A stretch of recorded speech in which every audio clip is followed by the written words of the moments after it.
বৃষ্টি মানেই সবার ঘরে ঘরে খিচুড়ি খাওয়ার ধুম। কেউ খাবে নানান রকম ভর্তা দিয়ে, কেউ খাবে গরুর মাংস দিয়ে, কেউ খাবে মুরগির মাংস দিয়ে, কেউ খাবে আবার ইলিশ। আমি নিয়ে আসছি কয়েক রকম ভর্তা দিয়ে। এখানে আছে রসুন ভর্তা, ঢেঁড়স ভর্তা আর আছে নরম খিচুড়ি। হ্যালো ভিউয়ার্স, আসসালামু আলাইকুম। কেমন আছেন আপনারা সবাই? আলহামদুলিল্লাহ, আমি ভালো আছি। আজকে খিচুড়িটা হয়েছে নরম খিচুড়ি। প্রথমে খিচুড়িটা রান্না বসিয়ে দিয়েছি। এখানে চাল, ডাল, ময় মশলা যা যা দরকার হয় খিচুড়ি রান্না করতে সব কিছুই দেওয়া হয়েছে। এখন শুধু পেঁয়াজ রসুনের বাগার। আর এই বাগারটা দিলেই দেখেন কি সুন্দর যে লাগে, বলার মতো না। আর এই বাগারের মধ্যে কিন্তু খিচুড়ির সব মজা চলে আসে। এই নরম খিচুড়িটা অনেক দিন পরে আজকে রান্না করলাম। তারপরে আজকে শুটকি রান্না করব কলমি শাক দিয়ে। আমি আজকে কলমি শাকের ছোট ছোট আগাগুলো নিয়েছি, আর বাকি যে অংশটা আছে সেটা আবার আমার পাখির জন্য রেখে দিয়েছি। আমার পাখি আবার কলমি শাক খেতে খুব পছন্দ করে। প্রথমে পেঁয়াজ ভেজে নিয়েছি, তারপর হলুদ গুঁড়ো, মরিচ গুঁড়ো দিয়ে দিলাম। মরিচ গুঁড়োটা একটু বেশি দিয়েছি, কারণ শুটকি বলে কথা, একটু ঝাল না হলে তো চলে না, তাই না? তারপর শুটকিগুলো দিয়ে কিছুক্ষণ কষে নিয়েছি। তারপর কলমি শাকগুলো কুচি কুচি করে কেটে নিয়েছি। তারপর ছোট ছোট আস্ত রসুন দিয়ে দিলাম। সব উপকরণ দেওয়ার পরে কিছুক্ষণ ঢেকে রান্না করে নিয়েছি, কারণ কলমি শাকটাও তো একটু সেদ্ধ হতে হবে। এই যে আমার রান্না কমপ্লিট। কেমন হয়েছে দেখতে? অসাধারণ না?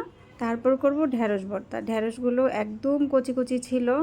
প্রথমে আমি ঢেঁড়সগুলো ধুয়ে নিয়েছি, তারপর কুচি কুচি করে কেটে নিয়েছি। আর অনেকেই আছে ঢেঁড়স সেদ্ধ করে বানায়। আমার কাছে সেদ্ধ ভর্তাটা একদমই ভালো লাগে না। আমার মেয়েও পছন্দ করে না, আমিও পছন্দ করি না। একদম শুকনা তাওয়াতে আমি কুচি কুচি ঢেঁড়সগুলো লবণ ছাড়া ভেজে নিয়েছি। একদম সবুজ সবুজ থাকবে। তারপর এখন শুকনা মরিচ দিয়ে, লবণ দিয়ে মরিচগুলো আমি গুঁড়ো করে নিয়েছি। তারপর এখন ঢেঁড়সটা আমি ভর্তা বানিয়ে নিব। এখন পেঁয়াজ মরিচ আলতোভাবে মেশাবো। আর পেঁয়াজটা একদম বেশি বেশি কচলে কচলে মাখালে না ভালো লাগে না। তারপর ঢেঁড়স, পেঁয়াজ আর মরিচ একসঙ্গে মিশিয়ে কিছুক্ষণ মেখে নেব। তারপর দিয়ে দিব সরিষার তেল। সরিষার তেল না দিলে কিন্তু ভর্তার কোনো স্বাদই আসে না। সরিষার তেল তো অবশ্যই দিতে হবে। আর এই কচকচে পেঁয়াজ দিয়ে ঢেঁড়স ভর্তাটা কিন্তু অনেক মজা। যারা এখনও খাননি তারা খেয়ে নেবেন। এই ঢেঁড়স ভর্তাটা কিন্তু গরম ভাতের সাথে এবং খিচুড়ি, পোলাও যেটাই বলেন, এটা কিন্তু খুবই ভালো লাগে। অনেকে আছে পোলাওর সাথে ভর্তা খায় না, পোলাওর সাথেও কিন্তু অনেক ভর্তা ভালো লাগে। ঢেঁড়স ভর্তা আমার কমপ্লিট।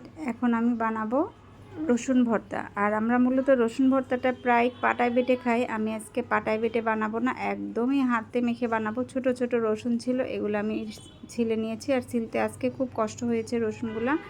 তারপর অল্প আঁচে আমি অনেকক্ষণ ধরে রসুনগুলো ভেজে নিয়েছি। রসুনগুলো যখন একটু সেদ্ধ হয়ে আসছে, তারপর আমি পেঁয়াজ কুচি দিয়ে কিছুক্ষণ নাড়াচাড়া করে তারপর ভেজে নিলাম। অনেক বেশি ভাজবো না পেঁয়াজটা, একদম কচকচে যেন থাকে। তারপর এখন মরিচের মধ্যে লবণ দিয়ে মরিচটাও ভালোভাবে কষলে কষলে নেব। তারপর টিপে টিপে ভর্তাগুলি বানাবো। রসুনগুলো হাতে টিপে একদম নরম করে নিব। এমনি তো রসুন ভাজতে ভাজতে নরম হয়ে গেছে, আবার কয়েকটা রসুন গোটা গোটা গোটা আছে। এটা কিন্তু খেতে খুব ভালোই লাগে। তারপর সরিষার তেল দিয়ে মাখিয়ে নিলাম। আর এইভাবে ভর্তা খেতে কিন্তু খুবই ভালো লাগে। এখন বয়স দিতে দিতে না আমার আবার মনে হচ্ছিল যে খেতে ইচ্ছে করছে।